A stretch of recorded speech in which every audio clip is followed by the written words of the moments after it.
with the federal government, believing that it will be quite easier to even attract some level of favor for Enugu people. Though, I must tell you that for me, it's not even a matter of political party. Like I told you before, political party is just a mere name. It's just like a vehicle. Yes. So, but when it comes to reality, the reality of it, it has to do with what you can do.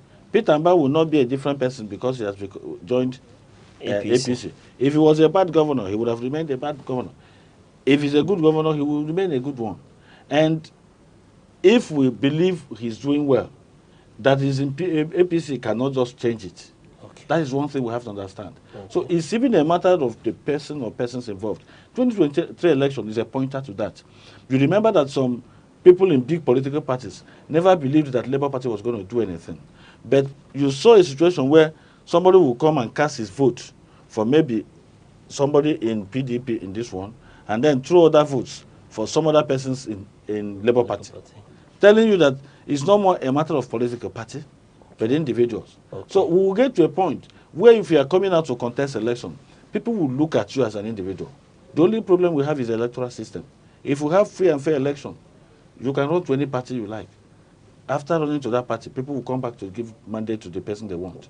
But I must tell you that even if Peter Mba had gone into, I don't know the least party in Nigeria, maybe that a party that doesn't even have any position. Maybe the one they're about to register. No. Even if Peter Mba had gone into that party, the same crowd would have still followed him. Okay. Because it's a matter of that political cloud you have. All right. If you have political cloud, the wind of politics within that environment will still follow you. Okay. Now, I still want to tilt towards the federal, and I want to ask, is this notion of one nation, one party becoming a reality in Nigeria? In fact, you should understand who Tinubu is.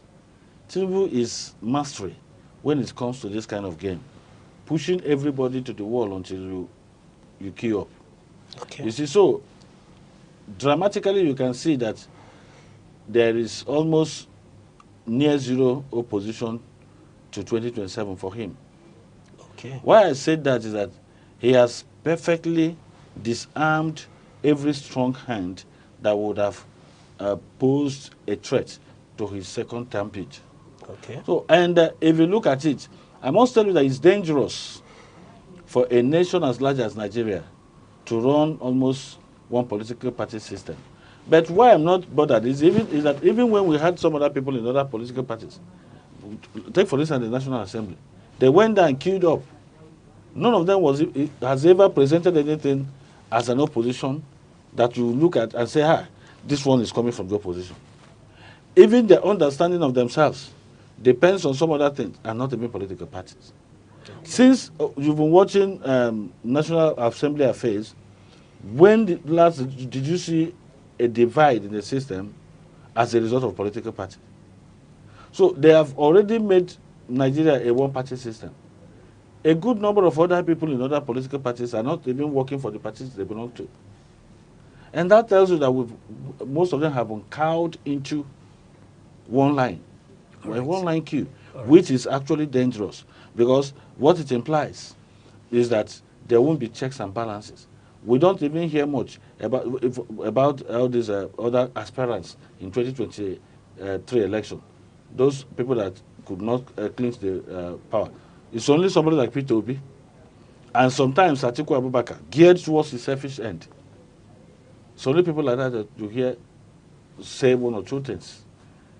Even the Labour Party that would have posed strong opposition has almost gone into oblivion. Even as a Labour leader, I feel uncomfortable with what is going on there. I remember that when we were reviving Labour Party, somebody like Abure was even battling to remain as the chairman until after the election, the 2023 election. But afterwards, before one could know it, you know this saying in Igbo, Nakunesio Bike? What does that mean? Yeah, wealth gives strength. Okay. And so, when he gathered much strength above his body mass, he became heavier and could now say, I must remain the chairman. So, and because of a lot of manifestations of selfishness and ugly politics in the party, Even those of us that are labor leaders have started seeing things differently. And I must tell you for sure, as a citizen of this country, I've come to realize that most of our politicians are same. Most of them. What they're all looking out for is opportunity. When you give them the opportunity, they do the same thing. Therefore, the issue of even one-party system, I don't know, but I must tell you that when we had other parties, there was no serious opposition, both from National Assembly and otherwise. Now we are running towards one-party system.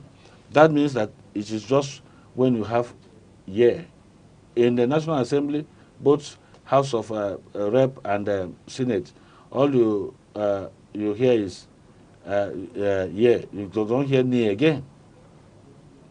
So you cannot even hear ni. So except if they want ni, and if they want ni, the ni will be the yeah. So and going by that, we know quite well that before now, it has already started happening, and these are the ones you know that are the campaign. The campaign will continue. You see, one of the reasons the campaign will be easy is that there are a lot of loopholes even in our electoral laws that allow such. In other climes, parties win election, but in Nigeria, individuals win election. Forget that we mentioned political parties. It's in parentheses. Okay. But in reality, it has become a personal affair. Okay. We've built strong individuals, but weak institutions. Institutions including political parties. Before, you find out that the chairman of a political party has so much powers that he could summon the governor of his state, and the governor will be shaking. But today, it's no more like that. So I must tell you that we are already running into a very troublesome situation politically. All right. There is no doubt about that. All right. Before we go on short break, I want to ask, is the federal might buying the Nigerian governors? Oh, there is a kind of, I see it as rhetoric. Your question is rhetoric in the sense that it has answered itself. You can already see it. It's either they buy you by gentle buying or by cost. Okay. Because they can cost you into joining them. Once they set one trap for you or tell you that without this you cannot go anywhere, you will be the one to advise yourself. So, but I know that it wasn't actually from what happened in Enugu that led to the campaign of the governor. I don't think it, even if he had it in mind before, I don't think it would have been this easy if PDP was to be forthcoming in terms of favoring or fairness to Southeast, particularly Enugu State. Okay. On that note, we'll go on a short break. When we return, we'll continue to probe these issues.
Thank you for staying with us. We're still estraying Southeast bows out. Enugu leaves PDP for APC, and we are discussing with Comrade Ben Asogwa, Enugu State Chairman of Trade Union Congress of Nigeria 2UC. Comrade Ben, we've been estraying this issue, but I want to ask, is the governor decamping to APC a gamble? I don't see it as a gamble. You know why I don't see it as a gamble? He was not even under threat politically. And the question you're asking me as if I'm the spokesperson for the governor or PDP. But anyway, in any case, let me say. No, I'm asking as an electorate and an observer of what is happening in Enugu State. It's all right. You know the power blocks in Enugu course. State. So that's what I'm asking. Let me tell you why I said that it wasn't a gamble at all. Because one, he's not under threat, and he's not trying to maybe choose the less risky situation in this matter. In the sense that if Peter Mba had remained in PDP to contest election, I don't think there would have been much threat to him, except the fact that PDP is already a divided house. Okay. Let me tell you one dangerous thing with PDP today. Don't be surprised that during 2027 election, they may not feature in some positions, because they might be there fighting on legitimacy and end up not meeting up with Aneke requirements, the electoral rules and guidelines. So, and if that happens, that would be a dangerous thing for him. I believe that he also looked at that. But the summary, and the reason I felt, or I feel it's not a gamble, is the fact that every other person, an average politician in Enugu that has been into PDP all this while, is getting fed up with what is happening in PDP. An average politician in Enugu is getting overwhelmed with the level of selfish politics in PDP. So it's not as if you are leaving because if you didn't leave this one. But we've seen already, clearly, like I told you, that PDP is already a fallen house. I'm sorry to say that. They may win election tomorrow and come back as governor. No problem. But the way it is today, it's already a falling house. Because in a situation where somebody is even playing key role from outside, somebody is working for the ruling party and playing key role from outside as the godfather of the political party, and you know that PDP is not more an opposition party because it's a subsidiary of APC, if I may say. Under the leadership structure that PDP has today, the PDP leadership is a subsidiary of APC. Okay. All right. On that note, let's take a moment to watch the speech from the governor. Of reflection, gratitude, and renewal. Today, I stand before you to announce a break from the past and to share a decision that will shape the road ahead. This concerns our values, how we organize ourselves politically, and how we secure the future of our projects and our people. I offer my sincere thanks to everyone who has contributed to this journey over the past 28 months. At the top of the list is Ndi Enugu. At a time when confidence in political leaders had almost collapsed, you chose to believe in us. When I declared that tomorrow is here, it struck a chord in your hearts. You put aside long-held skepticism and stood by us. Without that trust, the transformation we see today would not have happened. Let us pause for a moment and consider what this transformation looks like. It looks like smart green schools nearing completion and primary healthcare centers in all the 260 electoral wards in Enugu. It looks like crime down by 80%, maternal, under 5, and infant mortality. All right. From that clip, we've watched the governor very particular about the masses of Enugu State. thanking everybody for their support all along and citing their achievements so far across the 260 wards in Enugu State. But comrade, some analysts or opinion molders have sat on the same chair you're sitting now to say that the governor decamping from PDP to APC will be a political suicide. We are entitled to our opinion, but I must ask, what makes it a political suicide? Is it a political suicide on the ground that if, for instance, if I want to vote Peter Mba tomorrow, I won't vote him because he has joined APC? That is not true, except if I actually never wanted to vote him. But my reason for not voting him cannot be on the basis that he has joined APC. By the way, who are members of APC and who are members of PDP? Is it not the same class of people? What is the difference? So, like I told you earlier, Peter Mba is Peter Mba. His name has not changed. His genetic components has not changed. It has not changed his gene. If Peter Mba is a bright person, he is bright. He cannot be dull because he's now in political APC. If he's a dull person, he's dull. And that is the truth. So when you look at it on the ground of saying if he goes into this one, it's political suicide, that is because of political slavery we've thrown ourselves into all this while. Because initially we've always believed that it's either this political party or nothing. But for me, it's just like P2B. Believe me, if P2B moves to any political party tomorrow, there are people that must move. There are people that must cast vote for him. They won't even wait to ask the competence of that about the competence of the party.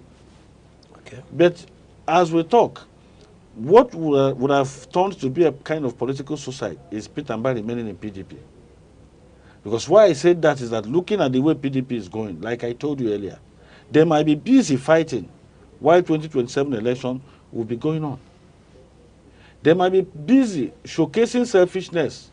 And let me tell you, the house he was in has lost its pillars. So if a house has lost the pillars that hold it, you know that collapse is imminent. So I believe quite well that it would have been more dangerous politically for Peter Mba to remain in PDP. Considering the fact that as we talk, PDP is still battling to ensure that the National Convention is held. So, and I'm almost sure that by the time, if the care is not taken, by the time they finish that National Convention, they will continue battling for leadership. Because somebody like Wike cannot give up. If he didn't install his people there, then whoever emerges will never survive. Okay. And if he wants to install his people, he must install people that he will dictate for. Okay. So if you look at it, as for me, it is not political suicide. Rather, an emancipation from political slavery. PDP should understand. Sorry. An emancipation from political because, slavery. yes, some people decided to enslave Southeast into PDP, believing that, you see, let me tell you, if anybody wants to make you believe that without a particular thing you cannot survive, the only way to prove yourself is to leave that thing and still survive. So some politicians now believe that the only hope Southeast has is PDP. With the level of marginalization in PDP, it is now better we leave. Whatever we see in some other political party will not even be worse than what we've seen. So why I say this emancipation from political slavery is that if people have been using you and you're not getting any fair share from them, they are enslaving you. So they are making you believe that you can't go ahead without them. So let him also go ahead in another political party, whether it is called APC or whatever. The point that, for instance, the workers of Enugu State, what are the things we need? Good governance, good salary package, and payment on time, and good working environment. So if you give it to us, then somebody will come and tell us that we should not vote that person because he's in APC. That one is a joke. Because none of these political parties or their names have ever saved anybody. Dividend of democracy does not come by the name of political party. It would have been so if we had political ideologies that run in line with political party ideology. Okay. But the ideologies that the leaders of this country come into office with are personal ideologies. So if it were a matter of political party, where a party will say, this is what we believe in, you will now say, okay, if you are deviating from this party, we may not blend with this opposite belief. But can you mention any political party in Nigeria and say that this is their fundamental, these are the fundamental things they believe in regarding leadership? The answer is no. If you elect me as a governor tomorrow, I will go in there and lead based on my principles and what I believe. But initially or originally, it is supposed to be that if I go in, I will key into the political party ideology, the ideology of the party that I was elected from. But nobody does that in Nigeria anymore. If you go into US, you cannot be elected under Democrats, a Democratic Party, and you start presenting the ideology of the Republicans. It won't work. But in Nigeria, there is no clear divide in terms of character or approach to leadership between APC and PDP. Okay. In the past 10 to 12 years, there has been a mistrust of APC in eastern Nigeria. Do you think that Ndi Enugu will be able to trust APC in Enugu State? All right. Yes, you are very right. Our people so much distrusted APC. But let me ask, the PDP we trusted from 1999, what have we achieved from them? What can we say that if not that is PDP, if not for PDP, we wouldn't have gotten this? Have we emerged in any key leadership in Nigeria because of PDP? Has PDP, for whatever reason, considered the Southeast that trusted the party? Have they, for any reason, said, okay, let's give this one to Southeast? Everybody hands off is for Southeast. Nobody has ever done that in PDP. So, if you don't trust me, but I always comply with every agreement I reach with you, and you trust some other person who always disappoints you, it will get to a point when you understand who to trust. It's not a matter of the person you trust, but the person you should trust. So at this point, the PDP has not been trustworthy as far as politics is concerned. PDP has not been so trustworthy in the sense that they've never given us any form of fair treatment. And if you're not getting fair treatment, yet you trust that particular group of people, at a point you talk to yourself. So on the issue of trust, why Southeasterners will begin to readjust is that we've seen that even if we did not trust APC, PDP is not a better party to trust because they have not been forthcoming. So we have no regret. I believe that with time, we'll come to understand. But for me as an individual, I've come to realize that it's not a matter of political party. Okay. All right. Let's look at the dividends, these political shifts, how it would affect governance, development, and benefit for Ndi Enugu in the state. For me, I just see the issue of how it will affect as secondary. Okay. In the sense that if a governor is not performing, he's not performing. We have a good number of APC states in Nigeria that are not doing well. We cannot say that they are doing well just because the governor is APC. If there will be good dividend, or if there is good dividend in Enugu, it's because the governor is doing well. Not a matter of maybe, I don't personally believe that a governor that has not been doing well will all of a sudden begin to do well because he has decamps to the ruling party. Okay. But if you are doing well and you decamp to the ruling party, it may augment that it may add it may have synergic effects on your performance in the sense that you have better access to the center. But what I'm just trying to say is that practically it's a matter of the person or persons involved. Okay. Not just that now that we've turned to APC, everything will now be Uhuru. If everything is to be Uhuru, it's because the governor has the capacity. If he doesn't, then the center will not even do much. If it's a matter of just being in the center, I wouldn't want to start mentioning states because we're not here to discuss other states. Then those other states would have been doing wonders. Okay. Now, let's take a look at where the governor has moved to, the APC. Don't you think the governor may find it difficult to be able to harmonize the opposition he may encounter in APC. Talk about the just resigned Minister of Innovation, Science and Technology, Uche. He resigned from his appointment at the center, but he has not resigned from the party, for instance. Of course, that is politics. Politics is a matter of interest, and I believe quite well that they should know how to settle themselves. What we need as Enugu people is good governance and the good dividend of democracy. Whatever happens in their political party, we shouldn't be too much concerned about that.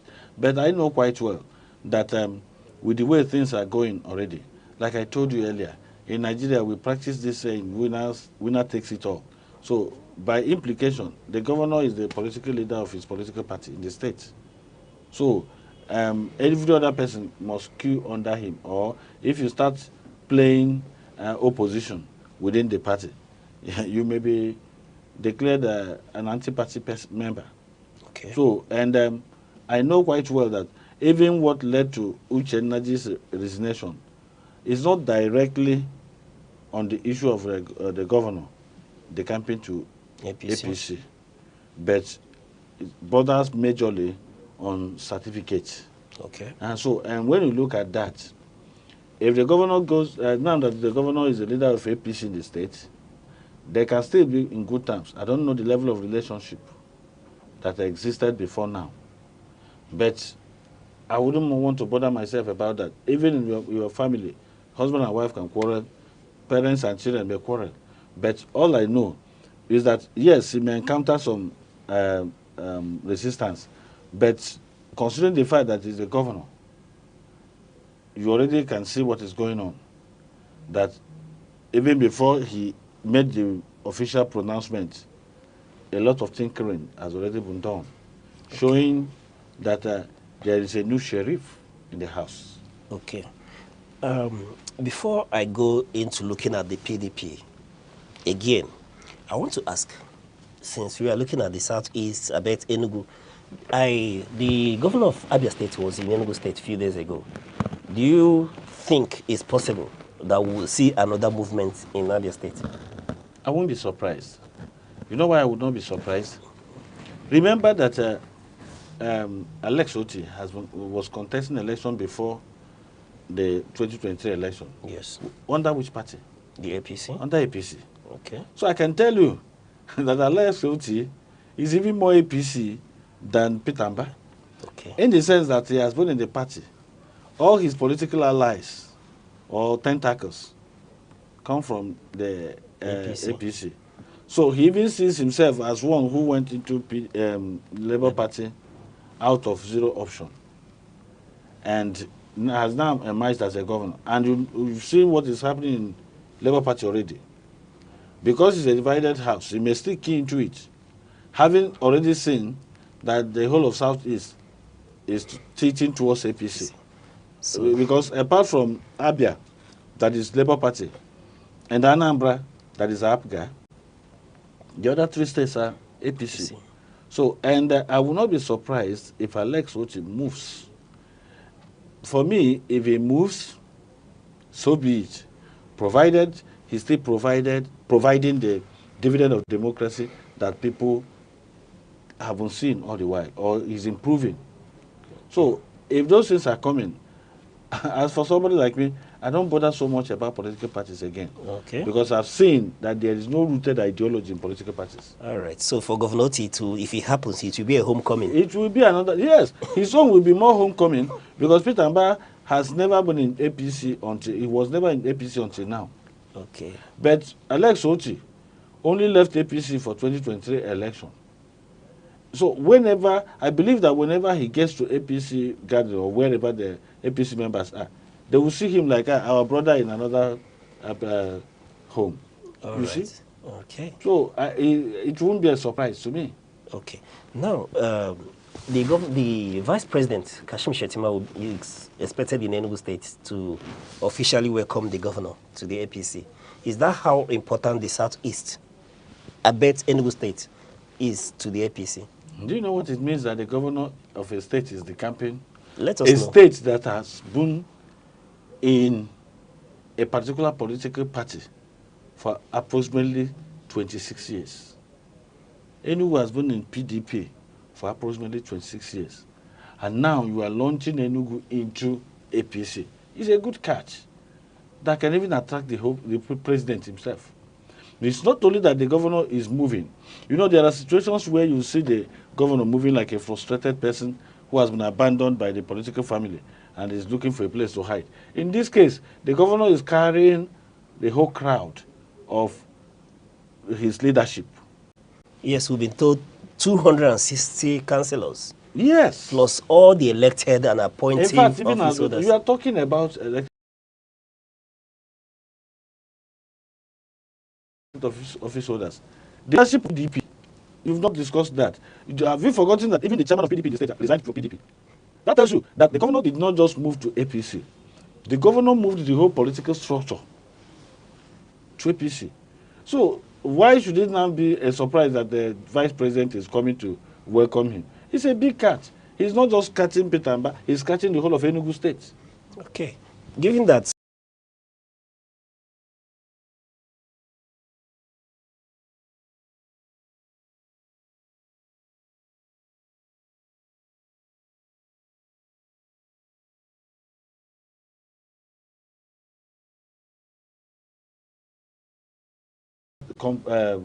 part, you should take good parts and improve on it. And we also, my own advice to Enugu people is that we've gotten to a point where political parties should not be our problem. Our major center point now should be the individuals, the leaders in question. So if you believe in Petamba, political parties should not be your problem. All right. On that note, Comrade Ben Asogwa, Enugu State Chairman of Trade Union Congress of Nigeria, TUC. It's been a pleasure speaking with you. Thank you very much. All right. And to you, our wonderful viewers, remember your views are very important to us on The Insight. Reach us with the hashtag The Insight, all at Aneke TV on Facebook, X, TikTok, and YouTube.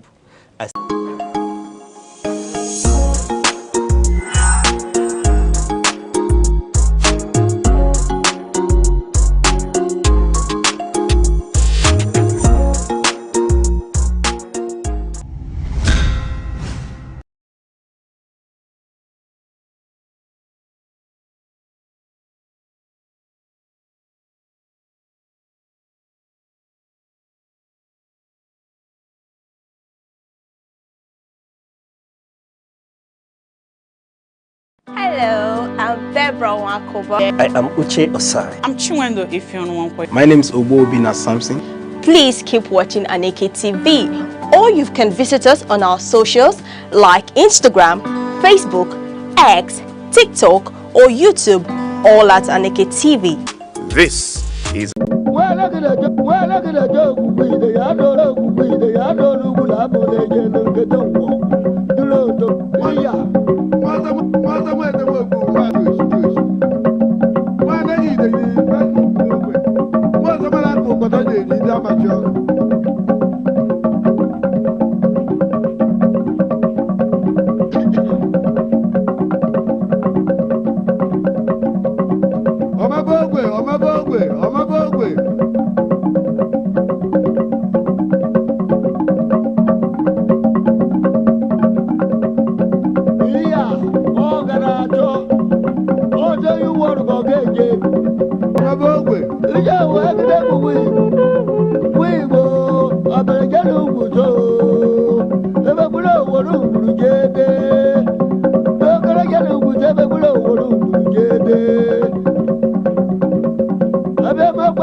The Federal Capital Territory, FCT, is a monumental city of edifice strategically designed to showcase the aesthetic beauty of a natural ambience, a land of opportunities often referred to as the center of unity.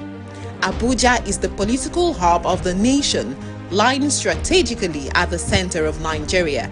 It was officially designated as the capital in 1976, replacing Lagos, and formally became the seat of government in 1990. Neutrality among Nigeria's diverse ethnic groups and its vast land space, which made it perfect for expansion. Today, Abuja has grown into a well-planned, organized and prestigious city that tells the story of Nigeria's unity and ambition. Early mornings in Abuja are alive with the buzzing sound of cars speeding through wide boulevards and flyovers. Porsche cars and executive luxury vehicles glide alongside long buses and motorcycles, painting a picture of a city where classes mix but remain distinct.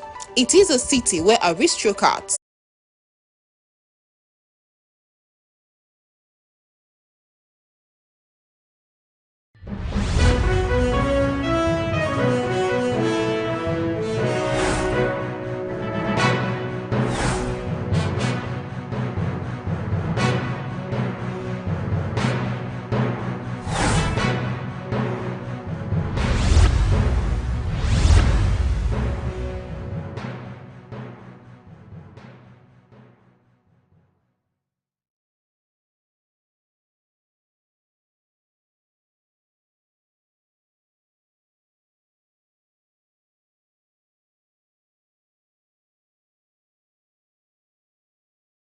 That's the headlines. NLC backs ASU as strike short universities. Sports community wishes Finance Minister quick recovery. National Assembly proposes November 2026 for 2027 general elections. First Lady launches measles rubella vaccination for 106 million children. Enugu State Governor defects to APC. FCT Minister unveils multi-billion naira housing project for judges. I'm Deborah Wakuba with the details of the news. Academic activities across Nigerian universities were crippled yesterday as the Academic Staff Union of Universities, ASU, began a 2-week warning strike over unpaid salaries. Unfulfilled agreement. Sources confirmed he is recuperating at home in Abuja and remains in office. Various sport bodies, including the boxing, football, kickboxing, badminton, and judo federations, praised Edu's commitment to sports development and prayed for his swift recovery. NFF President Ibrahim Gusau described Edu's support for sports as invaluable, while kickboxing chief Wilson Okon hailed him as a pillar of combat sports. Appointed in August 2023, Edun has been central to President Tinubu's economic reform drive, pushing policies to stabilize the naira, reduce inflation, and attract foreign investments. And in a developing news, Nigeria's National Assembly has proposed shifting the 2027 general elections to November 2026, 6 months before the end of the current administration, to ensure all election disputes are resolved before the May 29 handover. The plan, contained in the Electoral Act Amendment Bill 2025, seeks to make electronic voting and result transmission mandatory, with penalties for non-compliance. Lawmakers said the reforms aim to restore credibility that end the culture of prolonged past election court battles. At a public hearing in Abuja, political parties under the Inter-Party Advisory Council IPAC backed the proposal calling for someday polls and linking voter cards to NIN to eliminate fraud. Legal expert Justice Nathaniel Ajilaye urged the adoption of blockchain technology to secure electronic results, while the UK government pledged support for Nigeria's democratic reforms. If passed, the amendment will mark one of the most significant overhauls of Nigeria's electoral system since 1999. In the meantime, Nigeria's First Lady, Senator Oluremi Tinubu, has pledged greater protection for women and children through expanded vaccine coverage nationwide. Speaking in Port Harcourt during the flag-off of the measles, rubella and HPV vaccine sensitization campaign under her Renewed Hope Initiative, RHI, Ms. Tinubu, represented by River State First Lady Ms. Valerie Fubara, said the drive aims to shield millions from preventable diseases. The campaign, backed by WHO, UNICEF, Gavi and other partners, will target children aged 9 months to 14 years across 23 local councils. River State is part of Africa's largest health initiative, set to begin community rollout in February 2026. Ms. Tinubu assured that the vaccines are safe, free and effective, urging parents to ensure their children are immunized. This news broadcast is coming to you live from Aneke TV. Remember, you can follow us on all social media feeds on Facebook, X, Instagram and TikTok, here on YouTube, all at Aneke TV. Now, a quick reminder of major developments in the news. NLC backs ASU as strike shorts universities. Sports community wishes Finance Minister quick recovery. National Assembly proposes November 2026 for 2027 general elections. First Lady launches measles rubella vaccination for 106 million children. And coming up shortly, Enugu State Governor defects to APC. Hello, I'm Deborah Wakova. I am Chidimike Mede. I am Uche Osai. I'm Chiwendo Ifeonwankwe. My name is Obina Samson. Please keep watching Aneke TV, or you can visit us on our socials like Instagram, Facebook, X, TikTok or YouTube, all at Aneke TV. This is Aneke TV. We move with the world. Welcome back. Governor Peter Mbah of Enugu has defected from the People's Democratic Party to the All Progressive Congress, APC. The governor made this known at a press conference in Enugu, the state capital. Governor Mbah said he made the decision to join the APC to better serve the people of the state and align with the party's vision for development and progress. The governor asserted that he is committed to advancing the state's interest and expressed confidence that the APC's platform would provide great opportunities for collaboration and growth.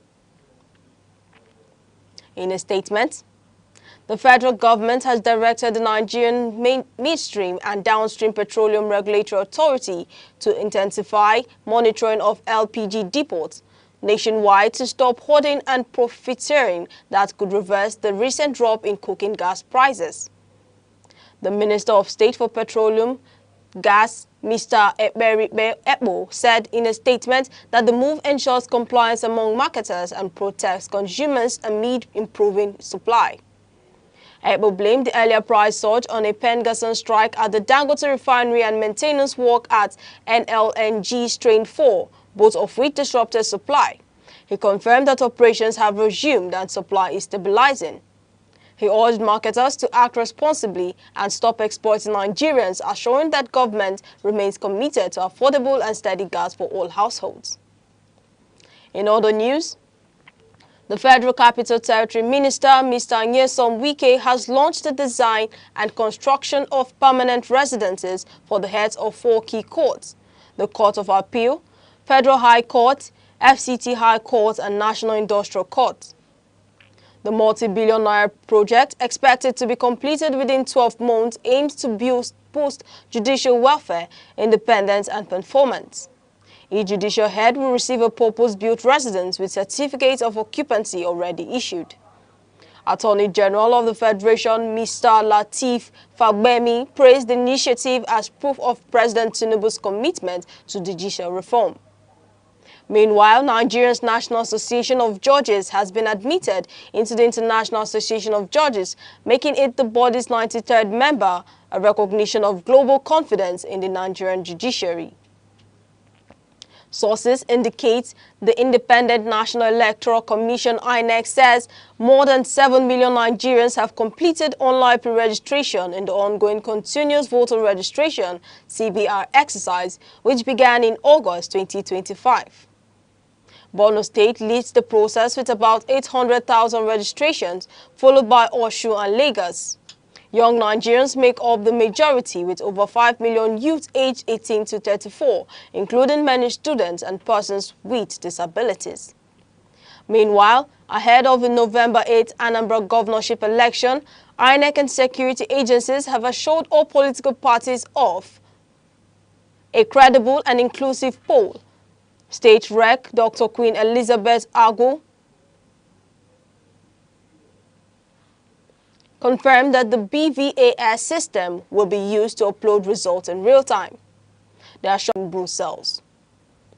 According to EIB, Director for International Partnerships, Mrs.